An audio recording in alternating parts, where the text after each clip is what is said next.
Sullivarder. I'm president of Women's City Club, a nonpartisan civic organization founded in 1915 when women were striving to win the right to vote. We were instrumental in establishing the new city charter, setting up the city manager council form of government in 1925, along with an independent city planning commission. Our mission is to educate, engage, and empower the citizens of Greater Cincinnati to act together to promote the common good. Thank you to our co-sponsors, Invest in Neighborhoods, the Cincinnati Association, and the League of Women Voters Cincinnati area for their support of tonight. Cincinnati's master plan outlines the city's expectation that community organizations such as community councils, business associations, community development corporations, and others will play a significant role in how their respective neighborhoods are developed. The city's website states that community councils are a crucial link between the city and its many unique neighborhoods. These organizations ensure that neighborhood development responds to the needs and goals of its citizens. How is that working? The recent experience with Hyde Park Square clearly demonstrated the challenges of being heard by the City Planning Commission and the City Council. Other neighborhoods have similar concerns.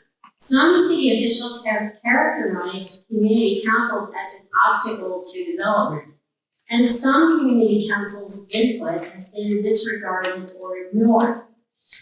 Tonight we will explore whether community councils are still a crucial link in city government and how the civic engagement process can be improved. We have a great panel to do just that. Now I'd like to introduce Sherry Rico, Women's City Club's VP for Civic Engagement, who will serve as our moderator. Sherry is a retired urban land use and transportation planner with 37 years of experience with the city of Cincinnati, including neighborhood plans and zoning legislation. As a grant writer, she raised $388 million for city transportation projects. Please welcome Sherry.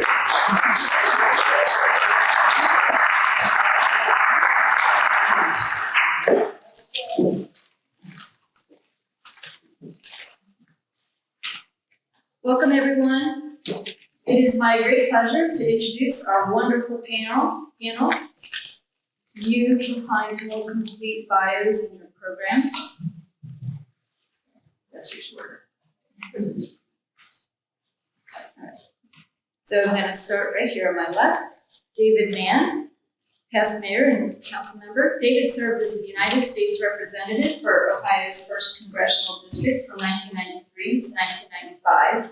Prior to that, he served on the City Council of Cincinnati, during which time he served as the mayor of Cincinnati.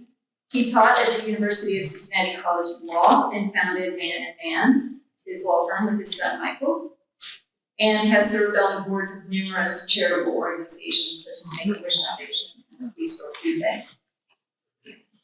Amber Casson, president of the East Price Hill Improvement Association, is next. Amber is an accounting professional and president of the East Price Hill Community Council.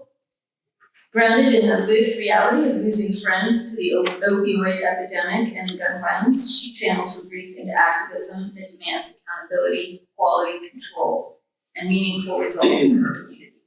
Amber's dedication to Price Hill has led her to build coalitions in every corner of Cincinnati, uniting neighbors, organizations, and leaders around common goals.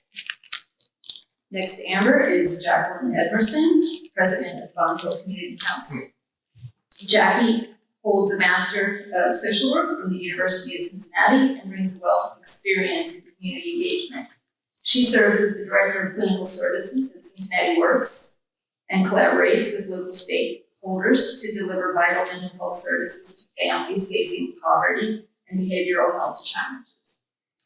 She is a co-founder of Innovative Resolutions, a local youth mentoring program, and serves as president of the Bonneville Community Council. Elizabeth Bartley is on my far left. Elizabeth is the executive director of Invest in Neighborhoods.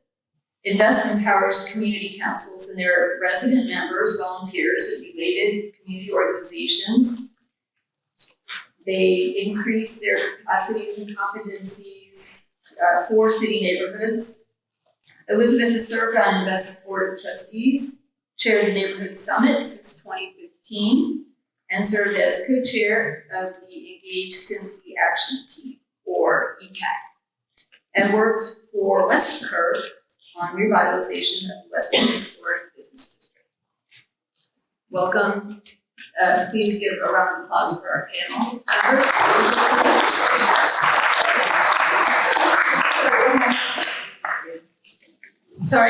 Sue Wilkie, co-chair of Civic Engagement Action Team. Sorry, Sue.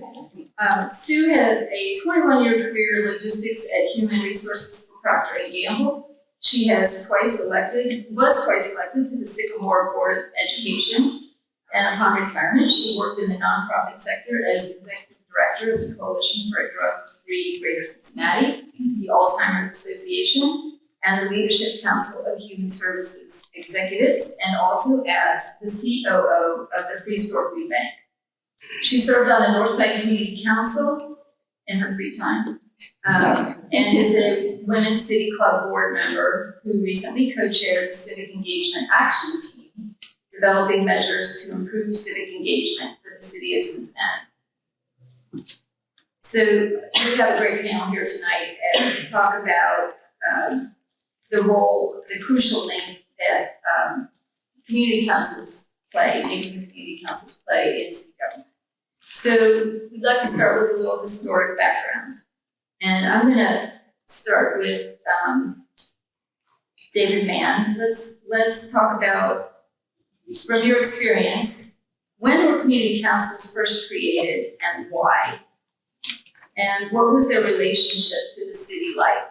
The first campaign that I was involved with in ancient times was the first year that the Democrats and Charterites formed a coalition, and I was involved in managing the campaign. And believe it or not, the theme of that campaign was 44 neighborhoods, one great city. And that's the year that the coalition obtained a majority. Tom Lugan and Ted Berry became the mayors in turn. And however long community councils have been around, they were there in 1971. And now the number of neighborhoods that are recognized by the city, I believe, is up to 52. And you can talk about the reasons for that.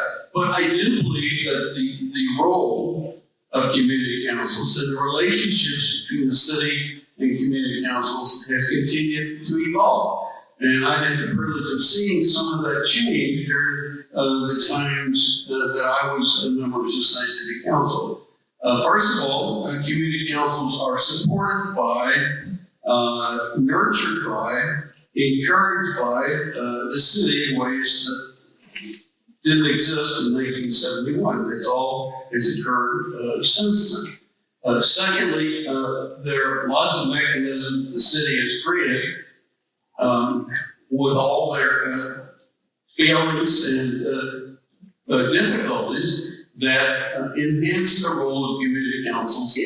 There's a long list of city sub-programs that support community councils: neighborhood support program, neighborhood support for business districts, civic engagement, which Sue Wilkie can tell you about some of the changes in our planning department, the involvement of the planning department in bringing the notion of civic engagement to other departments in the city. And so it's quite different than it used to be.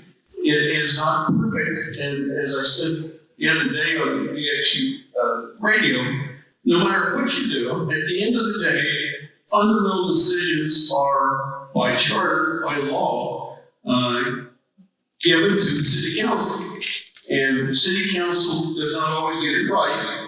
And but the question, really at least, is by what process and with what level of support and with what atmosphere of mutual respect and actually communicating and actually impacting city decision-making as the partnership between the city and community councils move forward.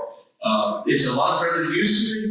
It can continue to improve, and I think that's why we're here tonight. But one more piece of historical perspective. I have a clip from something called the Clifton Vine Report, which I don't think exists anymore. And this is from a January 8, 1976 report about a proposed initiative of my good friend, Blessing Jerry Springer. And the headline says, "A Plan for Neighborhood Power." So in 1976, Jerry Springer was talking about, and his particular proposal was to have a council partly be elected at large and partly by geographic areas. And his argument is that will give access to at least one unqualified advocate for each area of the city. And I think you can, of course, how you divide the areas, and is an area with Oakley and Evanston and East Walnut Hills. Is there a way to have a representative who can serve that diverse area or not? You mentioned there have been over the years some ways that the city has gotten community councils more involved. Community budget requests, that would be one example. So how much influence do you think community councils have when they are given these opportunities? Well, first of all, part of what the city, I think, should be trying to do is improve the access to information, improve the understanding of neighborhood leaders, of how to impact decision making. And if you wait until something comes to the floor of council to impact the decision, you're probably kind of late to the process. And also, you should be asking, okay, what's the city's attitude about how to deal with issues of development? And developments are obviously a serious area of concern, rightly so. And I am fond of saying that I always tell developers, have you talked to the impact of the neighborhood? Don't even talk to me. I don't want to hear about the proposal unless you tell me that you met with the leaders of the community councils, the leaders of the business districts, and so forth. And you have discussed your plans, the reactions, and hopefully have begun to make some adjustments, because there's not a developer in the world who can come forward without any input from anybody and have a pristine plan that will be supported by anyone. That is not something that can be anticipated. So let's start talking about what's wrong, start talking with the community about what's wrong with what you're proposing, how the interests and aspirations of the community can be supported with modifications. And then if it can't all be worked out, it's not always going to be worked out, then at least there's that background as it comes to City Hall and goes through the various hoops that are involved in the development project. So I'm going to turn to Elizabeth again for some more background. When was Invest founded and for what purpose, and how is it funded, and what services does it provide to community councils? Thank you. So I'll actually add a little extra history for what David was saying. So Invest Neighborhoods was founded in 1982 by a handful of community council leaders because they wanted an organization like the CDC Association, which had been founded in 1979. Okay. As far as sort of our role and the community council role and some of the recognition that we're talking about, the community councils are unique in Cincinnati compared to other cities in that they organically arose. So the community councils exist outside of the city and before the city. So we can trace it back to the late 19th century, actually. And it wasn't until the 80s, and this was when David was around, that the city formally recognized community councils as something that existed to serve to do the quality of life in the neighborhoods, and that's when they developed the neighborhood support program, the funding. So we were part of that because what Invest did and still does is to bring folks together, bring community councils together, to work with each other, talk with each other, be informed, know what's going on. We do training, lots of training, and we also look for resources. So we do manage the NSD fund, and actually we started the NSD fund with the city, and we look for other resources. Was there another part of that question? And how's it funded? Oh, okay, so currently the main funding, and it's already been mentioned for the neighborhoods, is the neighborhood support program. We manage that, so we get a team piece for managing that. And then we have another contract with the city of Cincinnati, which provides a chunk of my time to just be the executive director and to do the work that we're doing, to make sure we're doing the training, to make sure we're bringing everybody together. And all of our other funding is from outside sources. So through the Neighborhood Summit, through our fundraising, through lots of different grants. So we're funded from a mixed variety of things. We have two community council presidents with us tonight, Amber and Jackie. So I'm going to ask both of you, what do you see is the role of community councils now, and why are they important to neighborhoods? And then tell us about your experience with communication between your community organization and City Hall. I think that community councils are extremely important because Amber and I often talk, and I have 7,000 residents in Long Hill, and she has 18,000 in Parshill. It is the role of the community council president to represent the needs, the desires of the community. All of our communities are different. As you can imagine, representing 7,000 people, there are 7,000 responses to what people need. And so what I try to do is do a consensus and see what most other people want. I have to say that representing 7,000 people, I might on a very good community council meeting get 50 people. So I get less than 1% of the community attending the meetings and 10 people who do the work. So there's a lot of work to be done with the community council. And what I would like, and I don't know if Jan's still out here, but a while ago, there was money that was given during COVID. And I had requested to be able to hire someone and pay them about $50,000 a year. And that person's responsibility would be to touch all 7,000 residents and find out, do surveys, find out what they wanted from us, and bring that information back to the community council, right? And then figure out what we needed to do for the community, and also have that person be our direct communication to the city.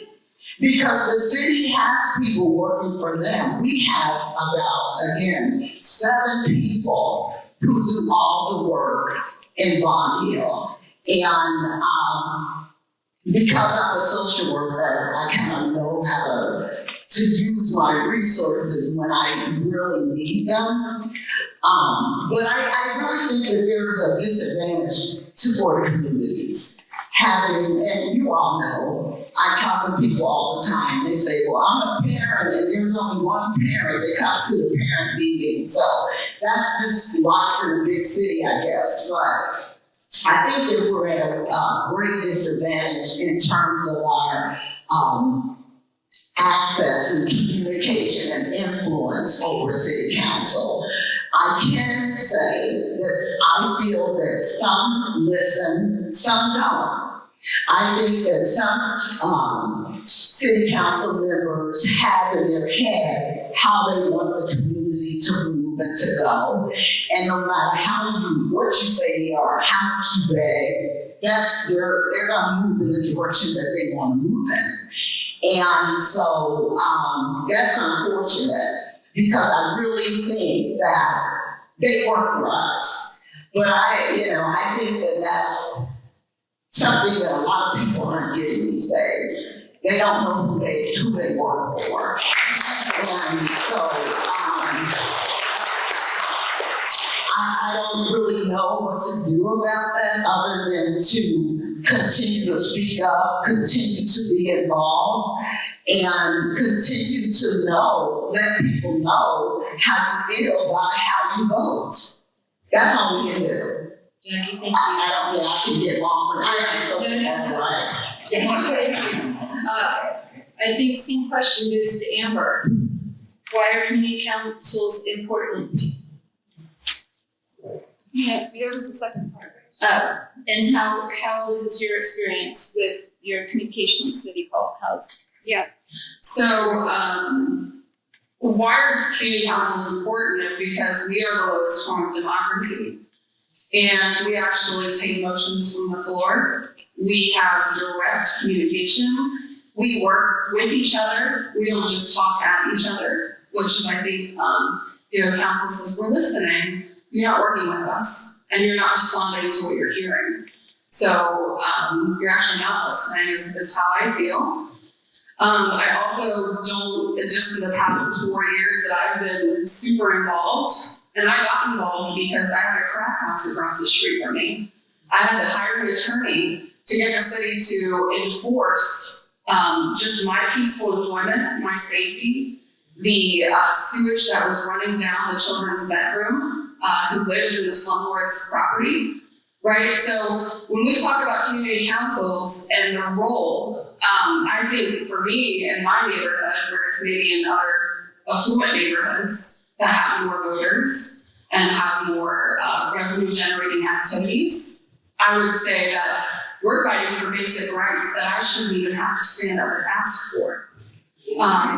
So when I see neighborhoods like Hyde Park or Bond Hill getting steamrolled, right? Because there's some influential people in Bond Hill also. When I see other neighborhoods getting steamrolled, that's why I feel like we need to, as neighborhoods, as neighbors, need to work together and build accountability back to these elected, because I feel like the business associations, as more neighborhoods get CDTs, as more business associations grow and the funding to those business associations and special interest groups grow, our relationship is actually not evolved, but dissolved.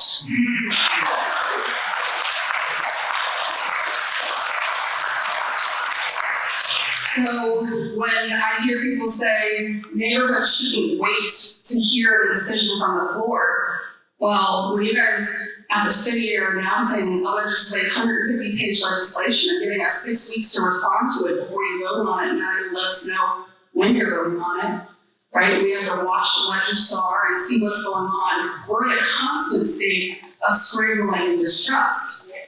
So it's a lot to put on residents, especially when we have the big donors and we have politicians that are running at large. I think going back to district representation, my friend Don back there has a lot in common with Jerry Springer, but particularly district representation with our at-large mix, I think makes sense because we lost neighborhood voice. So I hope that answers the question, but I really think that it's just important that we get to another point of 1980, whatever was happening then, to make sure that residents have their rights met and served, and then also that we don't have to fight for them. Thank you.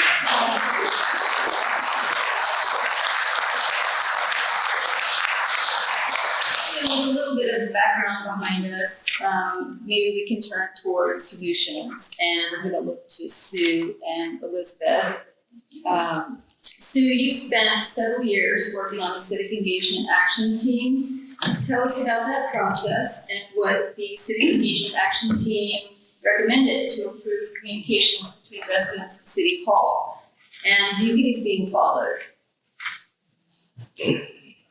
I sort of fell into the topic of community engagement, and I don't care if you call it community engagement, civic engagement, citizen engagement. To me, it's all the same thing. Because I worked on Plan Cincinnati, which was approved in 2012. And when we were finished with that, we said to the planning department, well, now what? And I always remember Catherine Kier saying, now it's time for you to go out and do the work. So in January of 2013, 40 of us gathered in a room at the City Hall Center and said, what are we going to do? What do we want to do?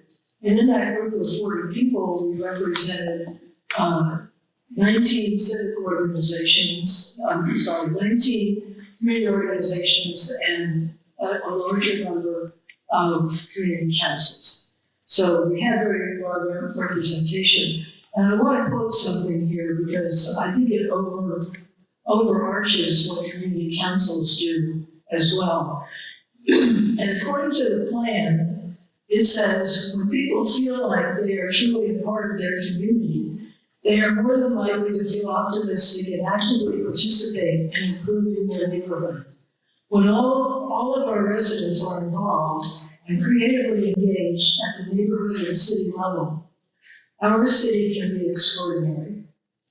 So we decided to follow some of the advice of the plan, and the first step we decided we would take is to research successful community engagement methods used by local organizations and best practices from across the country. The result of that work, and there are a number of people in this room who participated in actually making calls, is this study, which we produced on our own at our expense, which we called Strength and Unity, a proposal to create a flourishing citizen engagement culture in the city of Cincinnati. Now, maybe we were a little Pollyannish, but we thought, well, this is like motherhood and apple pie. Everybody's going to love this idea. Because this study, which is more than 30 pages, including appendix, reflects what we learned from these other cities. And what we learned is that we were definitely behind in terms of what the city was doing to engage the public. So this spring, when I read in the paper about the issues in Blonde Hill and then the issues in Hyde Park, and everybody kept talking about engagement, I thought, here it is, it's back to bite people in the butt, because we're not really doing what we should be doing in the engagement arena. We're just not. Community councils can be seen as a way to sort of justify or say, yeah, we're engaging, we talk to community councils. But that's not always the case, and engagement involves more than just talking or filling out a survey. I got a survey in the mail yesterday from the city manager about city services, and I have to tell you, it's going to take some people a lot of figuring to figure out how they're supposed to even fill it out. It was not designed for all the residents of the city. But that's a small example. So my co-chair during this time was a gentleman named Peter Maines, who some of you probably know. Peter was an OTR, is very actively involved. He's past president of their council. And unfortunately, Peter passed away this past year. But he and I continued to work on this long after most of those 40 people disappeared. They wanted to know what we were doing, but they weren't actually involved anymore. And we went through, I guess it's 3 mayors, I can't say how many different community councils and city managers. And what we were trying to do initially was simply to get an ordinance passed, asking the city to get involved in a community engagement plan. And the study that we did even outlined a lot of the action steps that could be taken. Well, you'd think an ordinance, but the actual ordinance got passed in 2021. Actually, I have to look on the date here. It's actually passed in,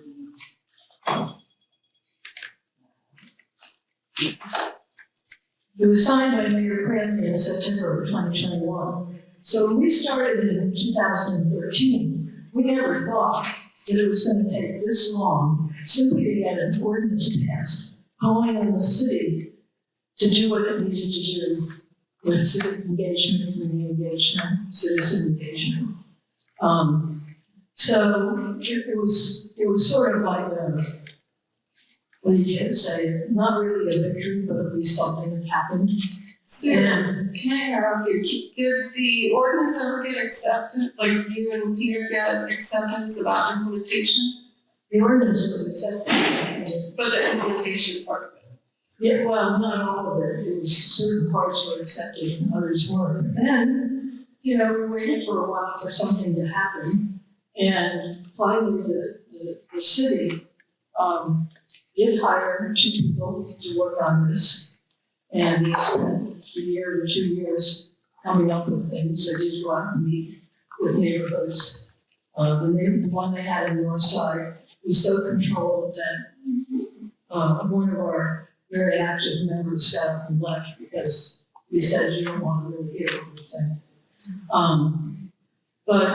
So there are people working on it, and a lot of stuff that's on the website look very familiar because it's stuff that Peter and I and our committee wrote at some point in time. So we were happy at least about that part. But if we really truly had good civic engagement, we wouldn't have had what happened in Hyde Park and Bond Hill. And I think the community council is trying to do the best they can, but they're underfunded. Elizabeth talked about the neighborhood support program. I look back at the number of years that that's been in place and the amount of money that we get, most of us call it the city's welfare check, because it ranges from a low of one year it was $2,500 to the highest it's ever been is I think $12,000. And with that, the neighborhoods, the councils are supposed to meet the needs of their community. Well, in 2018, just out of curiosity, I got all the NSP reports because I wanted to see what the community councils were spending that money on.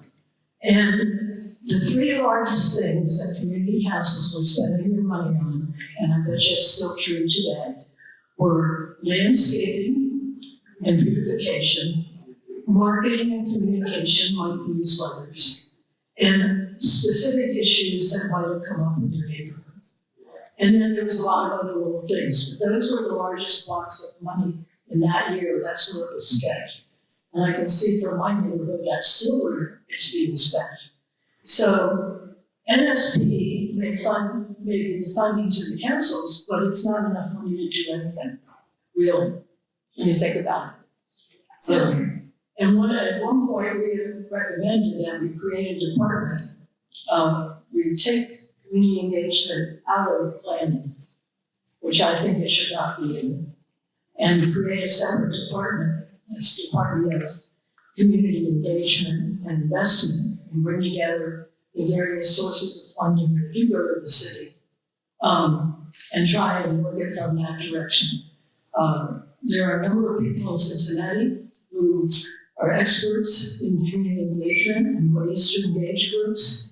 And I've given that name to council people over and over again and said they were willing to talk to you, wanted to bring them in the room and find out what they think is the best approach. Because we did this study, it's now over 10 years old. Nobody ever called them. So can I ask you a question? Sure. You mentioned other cities that you researched. Can you name a few of those cities that you think are good examples? Before I turn it over to Elizabeth. This goes back to 2013. One of the ones that we talked to quite a bit was Minneapolis. And actually, David Rubidor, who was their engagement director, they had a separate department. Actually, on his own dime, came down here at our request to meet with, hopefully with our council now. I know he met with Suma and he met with David. But, we weren't able to get enough interest to bring that whole group together and say, listen to what Minneapolis is doing. And they have a very different population that they have to deal with than we do. They have a very large Indian, Native American Indian population. But we really got a lot of energy from David, even though we're not able to do much with it.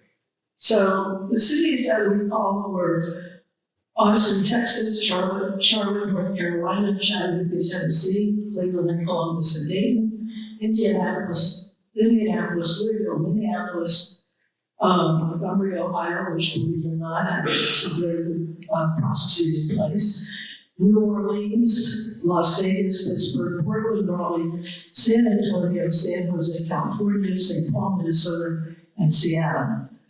So at that time, these were cities that were actively doing things that could be easily emulated. So we thought we did a good job. I don't know how many copies of this are even still around, but a lot of it is still relevant. And I do credit the city with deciding to at least hire some staff. But I don't feel that there's staff who are well trained in how to really do good community engagement. And not everybody can do that. I admit, I'm the best, not the best person to bring a group together. I'd rather they do a survey than investigate why they said something on a survey. But if you can't do that, then you're not hearing what people are saying. And everybody's talking, at cross purposes. So I think community engagement is a major issue in the city. I think if it's going to be carried out by the agents of the community, who right now are the community councils, then they need to get more funding. I know Elizabeth's doing a great job with training, but they need to get more training. I've observed people join the council, they've never been on a board. They don't understand what it means to be on a board, much less that you have to follow bylaws. And so I don't think that right now the councils, not in all cases, but in many cases, are not well educated to serve the communities that they're in with excellence. That's the important thing. We should be looking for excellence. And I don't see that. I just see us going backwards. And I think I'll stop here because I've got to. Dan, thanks, Sue. So, Elizabeth, could you take a minute and on a similar line, talk about the civic engagement process and from your perspective, and is that looking? Thank you. Going after Sue to talk about community engagement. This is the knowledge. But I would like to talk on a couple things that she said to bring it together. One is she mentioned the funding, the NSC funding. And this does relate to community engagement because if you get at best $10,000 in the last few years, that gets you nothing. That doesn't even pay for your maintenance and landscaping costs anymore. Yet somehow you're supposed to engage all the residents in your neighborhood. But you don't have funds for that. Now, the other side of how this is related to what I'm going to say about the civic engagement is that if you ask the city, if you look at the books in the budget, they have phenomenally increased the amount of dollars that goes to neighborhoods over the last couple of years. And it's buried in this line item, and it's buried in this line item, and it goes to this department. It's for one specific thing here, one specific thing there. And you have to have so much insider knowledge to know it even exists. And then how do you get it? And then how do you apply it? And, the boundaries are so tiny and tight, but it's still a need. This is specifically for that. So yes, there's a lot more money for neighborhoods, except there's so many barriers around getting it and using it for the neighborhood needs. I'm going to say the same when it comes to the engagement side, because I have been around maybe not as long as Sue and not as long as David, but long enough to know that there was none. Okay? And yes, it is kind of crazy how long it took to get that engagement policy in there. But they did. And so if you talk to the Democratic of the city, they will say we are engaging. And they are engaging. The same way the neighborhood got a lot more money. Everybody's engaging in different ways and on their own and with no coordination. Planning department has very, very specific type guidelines about what they engage on, when they're engaged, and how they're allowed to do it. Every single city council member is like, we are engaging, but they're all doing their own thing. The city manager's office is doing lots of engaging on specific issues or specific neighborhoods. So there's lots of engagement now, but there's no coherent processes, no coordination, no standardization. So it is like a money thing. These things are related. Yeah, we are doing, and they are doing, but they're not doing well. They're not doing effectively, and as I, have been saying for years, engagement is really simple in so many levels if you just remember early, often dialogue and feedback. So even when you do get engaged, you don't know how your feedback is being taken. Okay, now, we have to remove ourselves from the era of everything's a winner-take-all scenario, because it's not. We live in a world of collaboration and compromise. So get that off the table. But you at least need to know, if you gave feedback, did they hear me? How did this impact the decision? How was this weighed in? And that dialogue piece, right? That yes, listening is good rather than just throwing information out. But there needs to be that dialogue.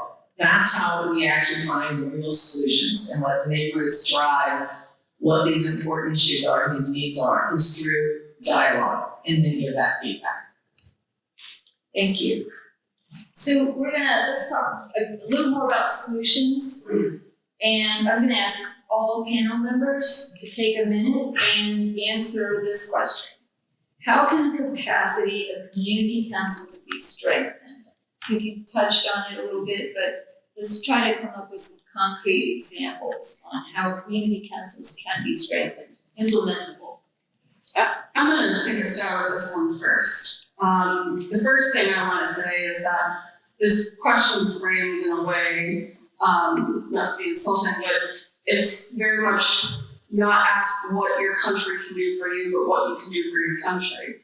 Now I have a problem with that because the city of Cincinnati is supposed to be serving us. We don't work for them, we don't work for them for free. If the city of Cincinnati was serious about giving funding equitably, yes, there's a lot of money going out there, but I did an analysis of 5 budget cycles where the community budget requests, and I saw that there were neighborhoods that got $10 million, and then there were neighborhoods that got $50,000. Guess where my neighborhood's at? $50,000. Okay? So yes, the city is engaging and it is giving money to neighborhood associations, but it's the community development corporations. So is money going into the neighborhoods? Sure. Is it reaching the actual people that don't have conflicts of interest? Nope. And if the city was serious about tracking what money went to different neighborhoods in their funding codes, they would have general ledger accounts set up to track where monies were going and what fund source, right? And what was encumbered and what was actually commenced. Because sometimes the community budget requests don't actually end up getting implemented or commenced. So the question about solutions is not what can communities do for their city, but what the city needs to and has to do for its residents. So I would love for us.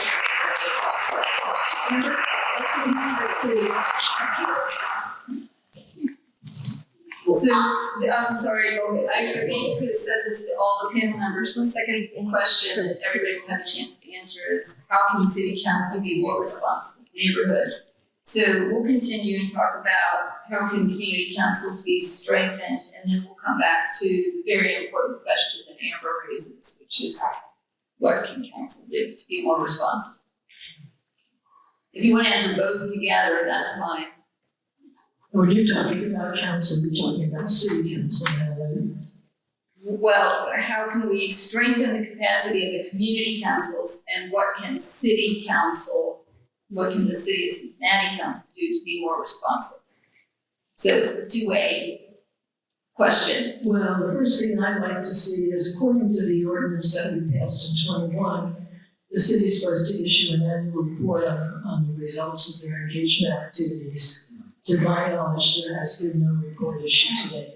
Right. So how do we know that what they were doing was effective? And I would think that they would want to talk to community councils as part of that, assessing how good a job that they did. But for community councils themselves, other than more funding, and being willing to look at different projects, or maybe even bring all the neighborhood funds, like Elizabeth said, here and there and everywhere. Well, bring something together under one office, and then be able to support the councils. I think the councils, everybody who I've been on council with, is a very dedicated person who's very interested in their community. But sometimes things get so frustrating. And this is where development comes in, because I was involved with some negotiation with a developer, and the people on our negotiating team had no experience in negotiating. Now, I did that as one of my jobs in PG. So I, you don't go in and say, this is what we want, and that's all we're gonna take. You have to go back and forth. They were not willing to do that, so ultimately that particular developer abandoned the project. Now, the project got built because somebody else came along and wanted to do it. But I just think that more education is important. Also, NSP, I was the NSP manager 2 or 3 times, maybe more. And filling out all this paperwork from the city is a royal pain in the ass. I mean, you believe how many pieces of paper and how much you have to fill out, and about how you spend the money. And if you're worried that if you didn't put something down and you didn't justify it, maybe you'd get in trouble, that kind of thing. So it seems to me that and I know Elizabeth, she's in charge of making sure we all do our work, but she's not in charge of saying that's what you have to do the work. I'm sure it could be standardized and made more user-friendly, made more computerized, So when I moved recently, I threw away 4 files of the data I collected for the NSPs that I was on. And they were thick, each one of them. So that's a simple thing. If we're gonna keep up with NSP, which I think we need to do something different, but that's a simple thing that would help councils, because not every council has people on their councils who can fill out these forms and understand how to do it. I mean, that's just a fact. So if you don't get somebody who knows what they're doing, you could really screw it up.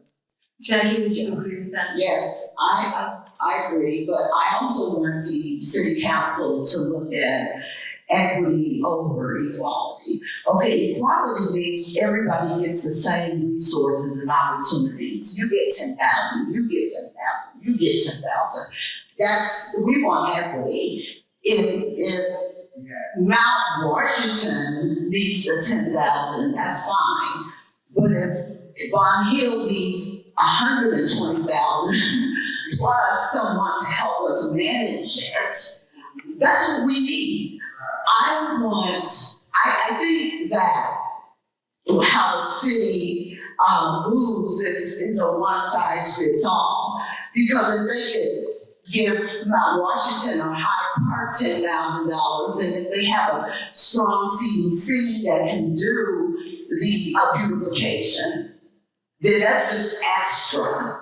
But Bond Hill has to use its 10,000 on beautification because the city doesn't clean as well, right? So there's more trash.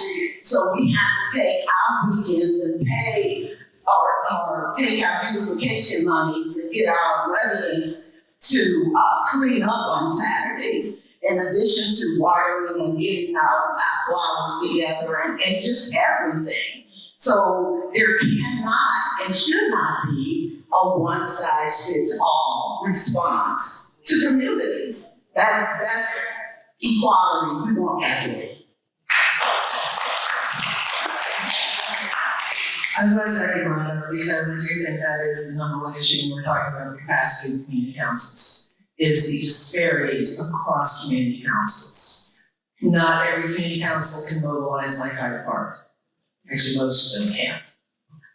But how do we address that? How do we work that? In the past week, I've been focusing a lot of our times on the very small, neglected, underfunded, even more underfunded councils and trying to build up their capacity as much as we can. And it's one community council at a time that we can focus on, maybe 5, right? So to bring that up, there is such a disparity because, this neighbor over here, they have all of these people who have white collar jobs and who are managers or above and can take time off during the day and come and participate. They can bring those skills to the table.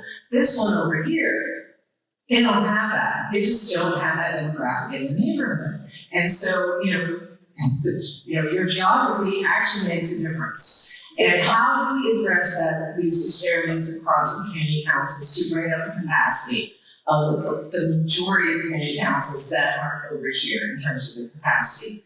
I really think that is a critically important piece. And then I think the other important piece when we're talking about the capacity of community councils is the burden on the community councils is insane. And I'm using that word deliberately because I have been in this like about 15 years since I started doing community work, got to know community councils and what was going on. And it was manageable with a handful of volunteers 15 years ago. And now, so this is kind of that flip side. Now we engage with all their councils. Every single department calls the community council, whether it's DOTE, building inspections, public services, all of this. And as the funding has cut, and this is over decades of time, as the funding for public services and this kind of work and infrastructure work has been cut and cut and cut because the state doesn't necessarily back it up the other, this burden keeps being put on the community councils. And so the level of work, of honest to God work that they are having to do with the city and for the city, on top of trying to keep up the quality of life in the neighborhood, doing the beautification, doing the landscaping, doing the working with building inspections, some of the issues, like that Amber's face that she's trying to deal with. So it's very challenging to get anybody to that capacity that can handle this burden that has actually just increased exponentially. So I think that needs to be looked at. Yes, being involved is one thing. Being expected to basically be able to have the knowledge to have a discussion with a transportation engineer and tell them where they're right or they're wrong in terms of their, the width of their sidewalk. Most neighborhoods don't have that. Some of them do. Awesome. Most of them don't. How do you address that? So I think these are the issues with capacity in community councils. David Mann. How can community councils be strengthened and what can city council do to empower neighborhoods? As a council member, I'm sure you know a lot of ideas. I understood this one. Okay. Is it on? As a city council member, I'm sure you have a lot of ideas on how city council can empower neighborhoods. I want to start with the issues that I thought triggered the need for this discussion, Hyde Park and connected communities. And as I understand it, and as I was telling somebody earlier, as a citizen not involved at City Hall, it is very difficult to, without a lot of work, and I know how to do the work and I could educate myself about. I'm also practicing law, living with my family and so forth. But can't hear me. Amber told me. Honestly. Now, hello? Okay. I'll turn the light on. What I was trying to say is the two issues that have inspired this discussion and other discussions across the city, as I understand it, are the Hyde Park zoning issue and connected communities legislation. And very little what we're talking about, it seems to me, addresses the concern that in those two instances, a community and communities were not listened to. The council, by all accounts, understood that Hyde Park was very much against the approval of the project in Hyde Park Square. The council understood that a whole bunch of community councils were opposed to connected communities. The council went forward. And what does that tell you? That's a whole set of issues that need to be addressed, and I think they have to be addressed with city council and the practices of city council in deciding when a community voice should be heard and by what process. Now, it seems to me we're talking about a bunch of other issues that I think are similarly very, very important. And I've been away from City Hall for 4 years. I do know that, as Elizabeth was indicating, there's a lot more effort with the individual departments to reach out to neighborhoods and neighborhood organizations. And within the bowels of the city budget, one can find many, many allocations, appropriations that support neighborhood projects.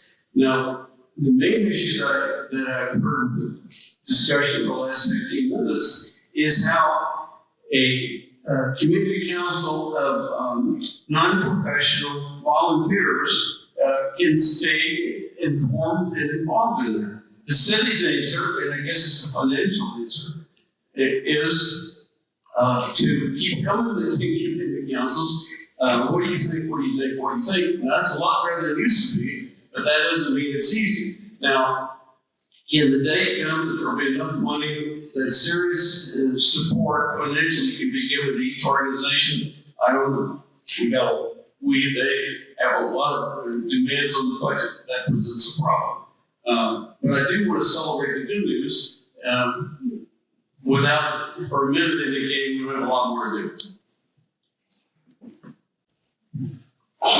So let's talk about next steps. If every panelist would just take a minute and suggest what needs to happen next, and more importantly, who should do it.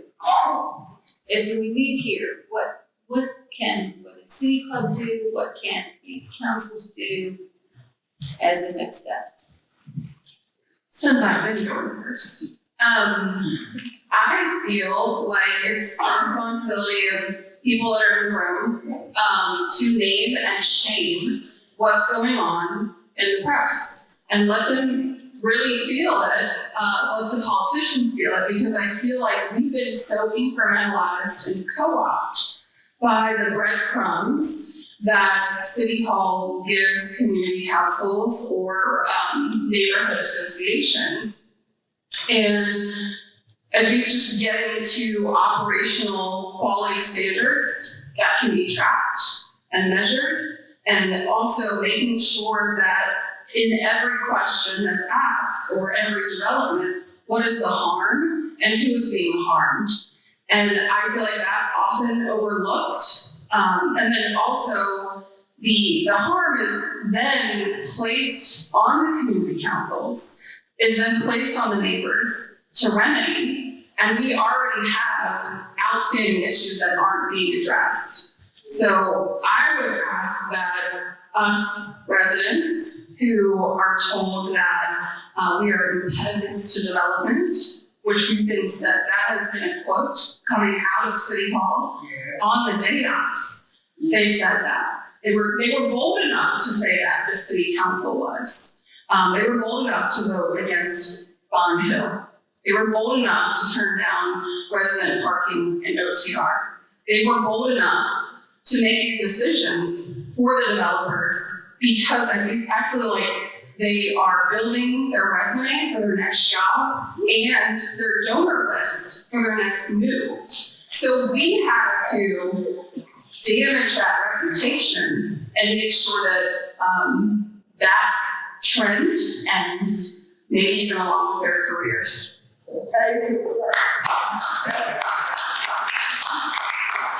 This is what I think. I think that the city should allocate allocate like $1 million, I know that's a little high, for us to hire like community organizers, because you don't know what you don't know, right?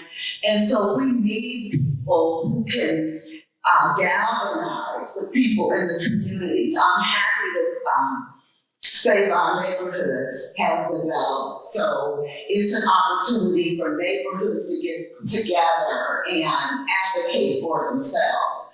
But I really do think that people are busy.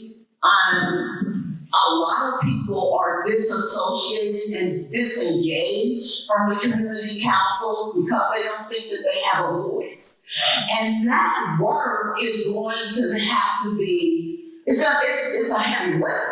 So we are going to have to get the money, not have the city or the city council manage the money, because we need to be able to hire the people, because whoever gives the checks, they're going to have the influence, right? So we're going to have the money to hire these people to work in our communities and come together and listen and try to figure out what we each need, because I don't know, Bonnie Hill doesn't need the same things that Price Hill needs or that Hyde Park needs.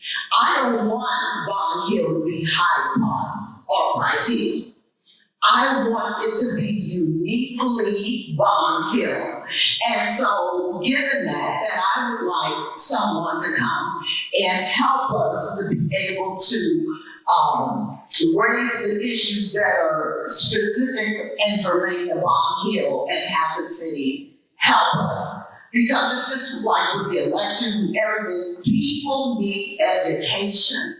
You know, most of us in here have been in the game for years. You know, we need these younger people that know what's going on out here and try to help us to do what we need to do to bring our communities together. Sue, let me ask you something real quick before you answer that, because I'm seeing a connection. When we talk about disparities in funding that is going to different neighborhoods, is it possible that some neighborhoods are getting more money because they have a third leg on their stool, which is you have a community council, you have a neighborhood business district, and some communities, most have neighborhood business, not all, have neighborhood business districts, and a few have community development corporations. And those neighborhoods that have that three-legged stool, as the CDC Association used to call it, they work together to bring more resources to the table. So the question would be, could that information be given to the communities that don't have those resources, or can CDCs work across neighborhood boundaries to bring those resources to the neighborhoods that don't have them, so that maybe they can get a bigger piece of the funding pie? If you want to take it, Elizabeth, and then we'll come back to Sue. No, I should get it too. Well, what I would say is I agree with what Jackie said about the neighborhoods needing people to help them. We actually talked about trying to find a grant where we could hire an organizer. Because the organizer needs to really know the people. And the only people that we have right now that are doing that are these community development folks. So the neighborhoods that have somebody like that, they know, I think they have a little leg up on the ones that don't, assuming that the person in that role does a good job. But I think, so I agree with what you said about having there needs to be somebody in each neighborhood that people can rely on and go to. And as some of us age, we're not going to be around anymore to be those people. And I see some folks in this room, myself included, who are in that group. So I heard that good thought. I'm a little bit of a heretic, so I'm often of the opinion that maybe we should start over. Community councils have been around for a long, long time. Maybe it's time to step back and look at the whole the whole structure and how things are happening. And that included in that could be staffing, organizers, the whole equity issue is definitely a big one. And maybe do something differently. Because if it's not working for the councils, then at some level it's also not working for the city. Because they're not getting what they need to meet our needs. And we should be, somebody said earlier, we should be number one. So just a thought I've been toying with lately about Starville and coming up with a new version of community councils, not doing everything, but just saying we need a different way in 2025. And Elizabeth, would you agree with that? I completely skip what I was gonna say in response to the CDC stuff and just go over there. Because I do think we need to look again. I've been doing quite a bit of research on where our community councils came from, this organic system we have and how it keeps changing and nobody knows what's going on. I can ask, out of the 48 community councils that currently exist right now, I could probably just stop 48 different people and get 48 different answers of what is a community council. We do not have a clear definition of what is a community council, what are the roles, what are the responsibilities, and then the processes and the resources to support this. And I think that is actually, we have the critical point where we need to look at this, and we need to look at it hard, to the point where I am hoping to hire somebody to do all the really exciting research in the library into all of the ordinances and requirements, because we don't have that definition. Other cities do. Other cities, it's in the charter. The handful, maybe 10, that have something equivalent to ours. But we don't match what any of the other cities do because the way our grew up organically. So, this emphasis on quality of life, or is the emphasis on being a representative of your neighborhood residents to City Hall? Is it this or is that? Is it both? We don't have good answers on that. And you can, so everything that we know about community councils and what our roles are and what our responsibilities are, again, there's a fragment of information in the transmittal of a particular ordinance that some people know about. There's other pieces in other ordinances, like, there's the TIP ordinance and there's that line down there. Some people might know about that. So we should look at this. We should take a hard look. And we all want this to be better. So we're better for the neighborhoods, so we're better for the city. I keep going back to, why do you do your job? Okay? Because I actually still believe we have a representative democracy and that the change is always at the neighborhood levels. We need to make this whole thing better. Thank you. Thank you. So we're going to take some questions from the audience and grab a mic. Here we go. Thank you. Anybody have a question? Raise your hand. We'll bring a mic to you. Please say your name and the organization you're with, or if you're a resident of a neighborhood. Hi, my name is Alexis Marsh and I live in OTR. I was on the board of the community council and I've been working on parking issues a lot. I'm really struggling to get any traction with the city, and I think in fact that the city manager is just ignoring any effort that I'm making to try to communicate with them about it. I wonder what you guys think about CDCs. We haven't really talked about them, but to me, CDCs have been killing community councils, and is the sort of opposite of it, is people being paid to look like they're doing community work. So Jackie, I think that 3CDC could cut the salaries of their executives in half. Those executives would still make over 6 figures, and we would fund your idea for the whole city of Cincinnati.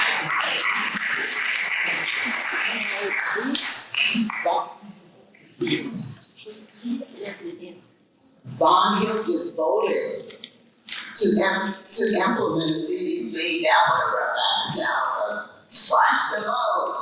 No, but the thing about with our CDC, we're hoping to have a lot have more influence because we've learned from other people to staff our CDCs with Bond Hill residents. And we've already seen people coming in and who want to be the president who don't even live in Bond Hill, but they're builders and developers. How do you know you're not going to be president? Yeah, I feel like, when we have 20 plus CDCs right now, so it's almost like they are cloning, right? And then what we saw with Connected Communities, this new tier of professional stakeholder from this global consortium, ULI, that came in to do a top-down policy in our city, right? We see the years of engagement that happened with the CDCs through records requests. And we see the amount of money that flows through CDCs that never really got to get we never got informed as residents, as the taxpayers, when some of our CDC people may even live in Kentucky.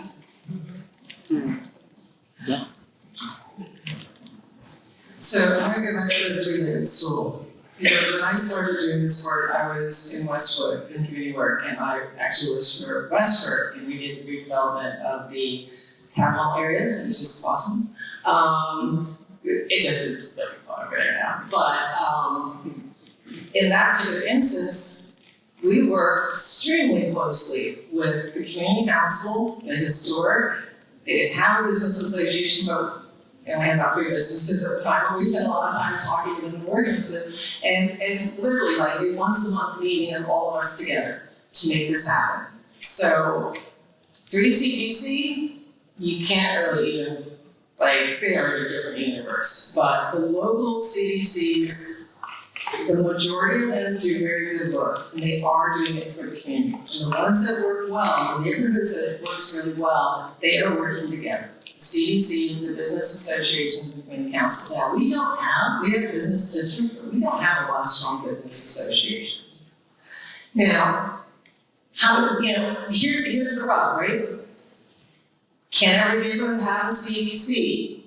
That's highly unlikely because it is a specialization. It is real estate and it requires specialized knowledge and all that other stuff. And funds that aren't just the city funds. But the thing with the CDC that makes a CDC different from either business association or community council, but critically from community councils, is that the CDC has someone who's paid to wake up and think about this every single day. Even if they're only part-time, their job is to get up and think about this every single day. So I do think where we do have the CDCs, and a business association, or we have neighborhood associations working strongly with the community council, they get so much more done. I think it's a very positive thing. I just don't see that it's feasible for every neighborhood to get a CDC. So that's where I am on that. I have a question. I worked with Sue on this community engagement project for years, and one of the things that came up and was discussed was the need for a citizen engagement academy where people could come together with city council members, and all come together and maybe have some instruction or learn about what's being passed in council, how they can access resources, how they can perhaps establish priorities from one city community council to another. That would be funding, of course, and that might be a problem. So, yes, I'm familiar with all of Sue's ideas. And doing well. And we actually implemented it was the Leadership Academy. I'm sure. She's going to tell me later. So yes, the Citizens Academy, or we call it the Leadership Academy. It was very valuable. Last one we did was in 2020. It literally ended like the week before the shutdown. But it was very valuable. Okay, and it's very good information. It's complex information. We did a really interesting way of addressing it. Instead of having every single department just show up and give a presentation, every single session was framed by how do I, and then there was a question. So it was always multiple departments because there is no one department ever. Okay, I've been trying to get that going again. And, you know, we need to do that on a regular basis because things change. Unfortunately, I haven't gotten the traction with the city to roll that out again, because it takes a lot of time on the city part, meeting on the part, people getting it all organized and everything else. That was actually less of a funding issue than a time issue. But I agree with you. It was excellent, and we should be doing it periodically, you know, not just to reach more people because things change. Okay. Where's the mic? How y'all doing? I know most of y'all up there, and y'all know me pretty well. I want to share this. The Mount Auburn Good Housing Foundation that was founded by the great Cora Westwood was the first CDC in this country. He started the CDCs in this country. Yeah. What he did in Cincinnati was absolutely great. But you know what happened? The city came in and destroyed it. You know why? Because it was specifically there for those with low income. It took over quite a bit of property in the city and did exactly what it was supposed to do. The city of Cincinnati came in and destroyed it, broke it up, gave it hardship, went after Cora Westwood because he would not engage in this pay-to-play that this city is engaged in. And for those who don't know me, I'm the past civil service commissioner for the city. So I'm telling you not something that I heard, what I know. And if we the people stop fighting each other for the good dollars and work together, Cincinnati will truly be the equivalent city in this country. The Grocery study was a study that was implemented by the city. I wrote the economic inclusion part of it. The city never implemented, not one time. So when you talk about the city, you gotta remember, those we elect, we can unelect. And those we elect works for us. The name of this game, and I said it in council, is pay to play. I just ran across African American development that the city drug through the mud. The only one in the history of this city, because he wouldn't cow down. So y'all, we the people, if we don't wake up and stop allowing the people, those with the power, have an absolute power, and we don't start holding them accountable, nothing you say here is going to change. Nothing. Thank you. That's right. Certainly. So while we're waiting for the mic to go back, I'm hearing from that last speaker, we're talking about campaign finance, I believe, when we say pay to play. So everybody agree with that? Not all of them. We'll take this question and then I'll let you answer that. So my original question was the CDC, because we were in the rear, we're hearing that acronym thrown around. So I just want to confirm that it is Community Development Corporation, that's CDC. Okay, and then my next question was, I heard about there's a CDC in this community or that community. So my question is, what communities have a CDC? When a community does not have one, what is determined? Who gets a CDC and who doesn't? And who is assigning the CDC? How are they assigned to the community? I will take part of that. Fun fact, Westwood has 2 CDCs, and some neighborhoods have 0. And I'd also like to say that some of the CDCs, I don't know, let me not say that actually. What was the question? So the question was is there a process for getting a CDC? So the West End actually attempted to denounce their CDC. Their CDC was exposed for taking affordable housing and then selling it or giving it to one of their employees, and then also finding out that one of those employees already had multiple properties and multiple vehicles, and then set it up for an Airbnb. And that is in the news, so sorry if I'm misstating that, but then the city still has not disbanded that CDC, and the resident CDC was still rejected. So who makes that decision is the city of Cincinnati. And yeah, that is actually true, because they rejected the West End to have the CDC that they wanted. So why doesn't every neighborhood have one? I don't know, but they are not allowing everybody to come to the table and play, and I find that to be problematic. So I think we're gonna, No, Bond Hill just elected a CDC and voted on it. And the reason we decided to get a CDC is because, as Elizabeth said, we needed someone to wake up in the morning thinking about how do I bring business to Bond Hill. And so we have a lot of property that's owned by the port, right? And then there are some developers that think they're the CDC of Bond Hill, and they're not. There's just opportunity to build there. So we decided after a lot of work, and it wasn't easy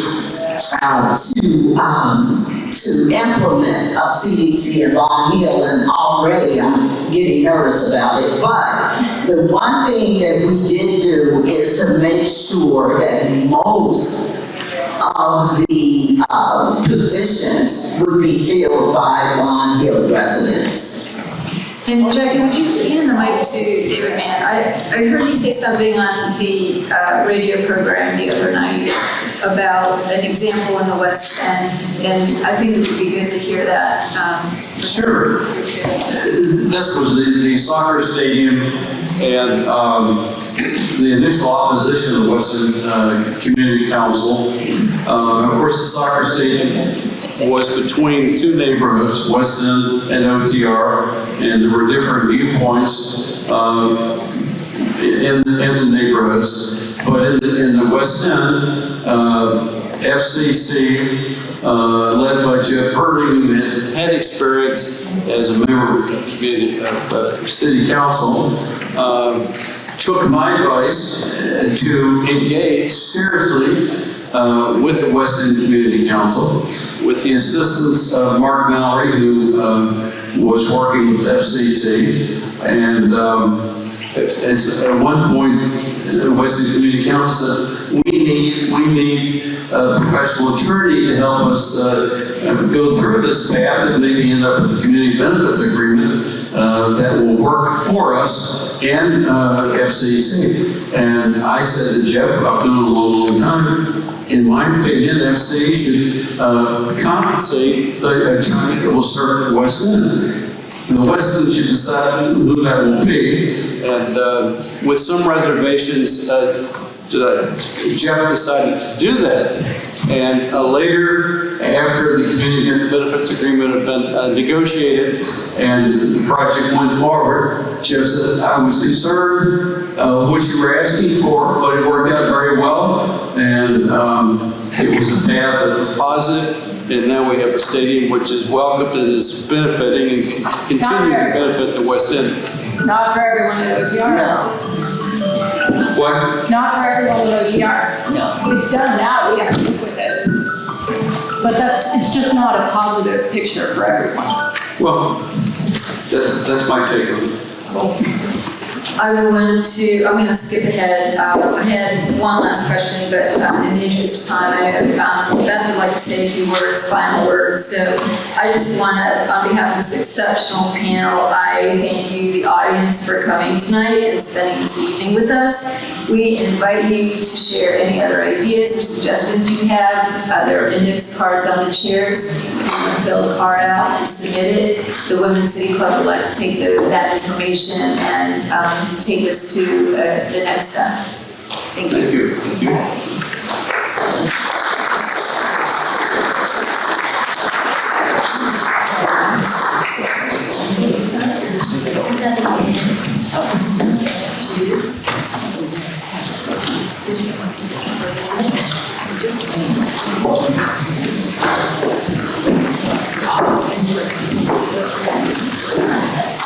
Okay, well, I'll add my thanks. Here we go. I'll add my thanks to all our wonderful panelists. Thank you.